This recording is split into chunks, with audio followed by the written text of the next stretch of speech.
तो डर और दहशत के साए के बीच यूक्रेन में फंसे छात्रों के वतन वापस लौटने का सिलसिला जारी है। गोरखपुर के 3 छात्र भी यूक्रेन से वापस लौटे हैं। इनके सकुशल लौटने से परिवारों में खुशी है।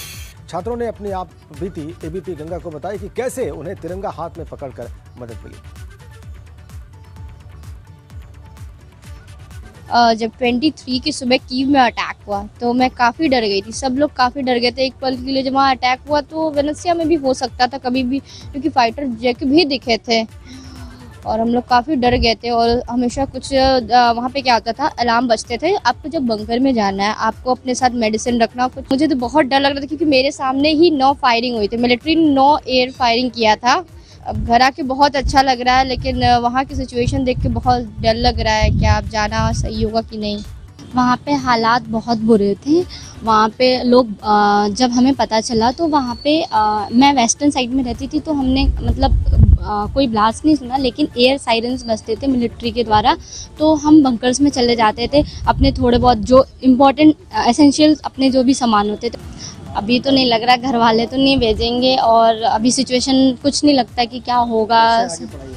तो हमारी सरकार से है कुछ सरकार हमारी पढ़ाई के लिए विकल्प निकाले।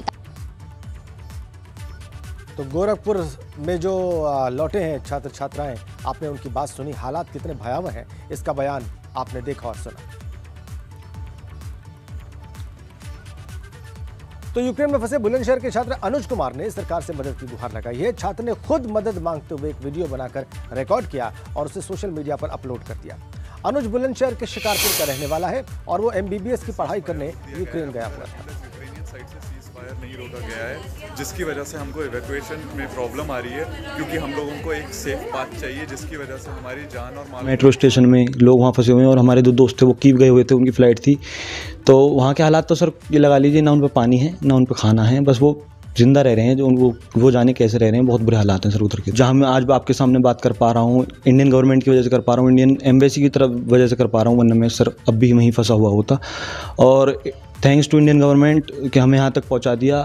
आपका जितना शुक्रिया अदा करें इतना कम है। मत ना हारें और अपनी सरकार पे भरोसा बनाए रखें। इंडियन गवर्नमेंट आपको ज़रूर निकाल लेगी, हर हालत में किसी को नहीं छोड़ेगी। इंडियन गवर्नमेंट पे इतना यकीन रखें, इंडियन गवर्नमेंट आपको ज़रूर निकालेगी। और कौशाम्बी के रहने वाले प्रमोद यादव भी रूस यूक्रेन युद्ध के बीच यूक्रेन में फंस गए थे। अब प्रमोद सकुशल अपने घर पहुंचे हैं। प्रमोद के परिजनों ने उनके घर लौटने पर राहत की सांस ली है। प्रमोद खार्किव में रहकर पढ़ाई कर रहे थे और 24 फरवरी को अपने हॉस्टल में रहते हुए धमाके की आवाज़ भी उन्होंने सुनी थी। 24 तारीख को 5:30 बजे हमको धमाके की आवाज़ आई हॉस्टल में। तो उसके बाद फिर हम लोगों को हॉस्टल मैनेजर ने सब लोगों को जो है बंकर में भेज दिया और बंकर में हम लोगों ने 5 दिन बिताए। उसके बाद हमने वहाँ से वीडियो रिलीज किया बंकर से भारत सरकार के पास कि हमको यहाँ से मतलब मदद दी जाए। तो जो खार्किव सिटी में जहाँ हम रह रहे थे तो वो पूर्वी यूक्रेन के बीच आता है और जो है जो भारत सरकार जिन बच्चों को पहले इवैक्यूएट की वो पश्चिमी क्षेत्र से इवैक्यूएट की। तो कीव और सोमी और खार्किव के बच्चे ये फंसे हुए थे और खार्किव और कीव ये सारे जो है रूस बॉर्डर के करीब आते हैं। तो सबसे ज़्यादा अटैक इन्हीं क्षेत्रों में हो रहा था। तो जब हम लोगों ने 5 दिन मतलब बंकर में हम लोगों ने बिताए। लखीमपुर खीरी की रहने वाली उम्मी खातून भी यूक्रेन में MBBS की पढ़ाई करने गई थी और युद्ध की वजह से वो वहीं फंस गई। परिवार को उम्मी खातून की चिंता सता रही थी और वो अपने घर वापस आ गई हैं। परिजन खुशी से फूले नहीं समा रहे। वहाँ पे तो माहौल बहुत ज़्यादा ऐसी सिचुएशन थी कि हम लोगों को कुछ समझ ही नहीं आ रहा था, किधर जाएं, घर की तरफ जाएं, बाहर जाएं या घर में रहें। लेकिन बस बंकर के अंदर सारे लोग बंद थे, जो भी सिचुएशन थी उस चीज़ को फेस कर रहे थे। बट अनफॉर्चुनेटली ऐसा होता जा रहा था कि हम लोग उस चीज़ को बर्दाश्त नहीं कर पा रहे थे और बस एक गवर्नमेंट से उम्मीद थी कि वो कब हम लोगों को बुलाएगी और कब हम लोग घर जाएंगे।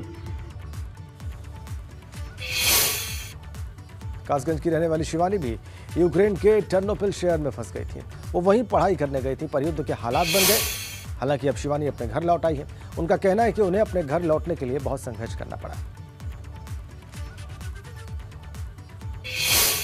तो वाकया वहाँ की एम्बेसी हमें रिस्पांस की, हमें ले गई, वहाँ पे हमें हर चीज़ प्रोवाइड किया, बहुत अच्छे से ट्रीट किया, हमें कोई प्रॉब्लम ही नहीं आई। वहाँ से फिर हम जब एयरपोर्ट पे गए वहाँ पे भी हमारे मिनिस्टर आए और उन्होंने हमें थैंक यू बोला और जाने के लिए बोला और बहुत सारी वो विशेष वगैरह दी।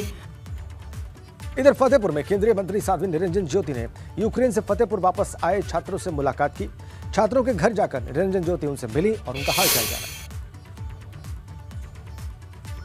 खुशी भी है, उन बच्चों से भी मिलने आई, उनका स्वागत भी करने आई हूँ। एक प्रधानमंत्री, देश के प्रधानमंत्री हैं और ये विदेशों में घूमने का परिणाम है जो आज भारत के बच्चे सुरक्षित अपने देश में स्वदेश लौटे हैं।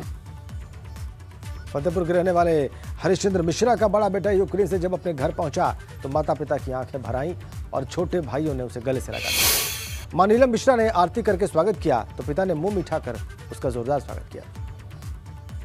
यूक्रेन की स्थिति तो बहुत ख़राब है, हद से ज़्यादा ख़राब है। वहाँ के लोग काफ़ी परेशान भी दिखे हम लोगों को, बच्चे भी वहाँ पे काफ़ी रो रहे थे और हम लोग बंकर में शिफ्ट हुए। खुशी तो हद से ज़्यादा है, फैमिली से मिले और परिवार वालों से भी मिल रहे हैं, बहुत अच्छा लग रहा है। यहाँ पे सारे लोग आके बधाइयाँ दे रहे हैं, काफ़ी अच्छा महसूस कर रहे हैं। अब कंपेयर टू वहाँ पे इतने डरे हुए थे हम लोग, यहाँ पे उसके कंपेयर हम लोग बहुत हद से ज़्यादा खुश हैं।